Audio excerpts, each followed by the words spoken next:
I mean, one of the things that we've been working on at the ADP Research Institute is building thermometers. Yeah, that's the way I like to think about them. What is a reliable way to measure engagement? What is a reliable way to measure resilience, which is different than engagement? Resilience is a reactive frame of mind that enables you to bounce back and deliver of your best. Engagement is a proactive frame of mind. Also, though, inclusion. So we can measure the D, we can measure the E, we can actually count the D and the E of D, E, and I. But what about the I? Are we getting any better at the I?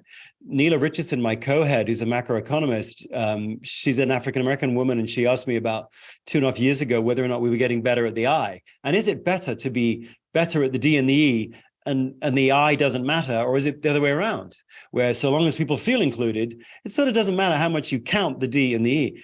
And I rather shamefacedly had to say, I don't know, because there is no reliable way over the last, since 1964, Civil Rights Act, we actually haven't been measuring the I, people's sentiment about the I, in a reliable way. But I would suggest what companies should be looking at is engagement, proactive frame of mind. And there's a few questions. We've got a thermometer that we have great confidence in our items, but there are other items as well that other folks could use. Resilience, which is a measure of, as I said, a reactive frame of mind that enables you to deal with the challenges of life. That's interesting because they're related, but they're not duplicative. Yeah. So your level of resilience, you could be a highly resilient organization, but not very engaged. There are some countries like that.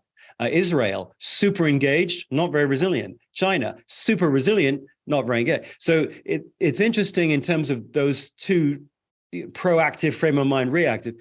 I would measure inclusion. We can't do DE and I seriously. We can't even evaluate whether the policies and practices we're trying out are working if we don't actually measure inclusiveness from a sentiment standpoint. We should do that. We should report that at board level. Frankly, it's part of ESG. So it's part of sustainability. So that unquestionably, we're going to see more and more reliable measures of key sentiments, one of them being inclusion. Just as a teaser, next year, we've taken all the data that we've got and we've decided that we should have a worker confidence index that we, the Research Institute, will just put it out every month in combination with the consumer confidence index. Why don't we have a worker confidence index? Yeah. That would be an interesting thing for companies to think about, just confidence, which more to come on that, Lars. Perhaps I'll come back on later and we can sort of dive into that.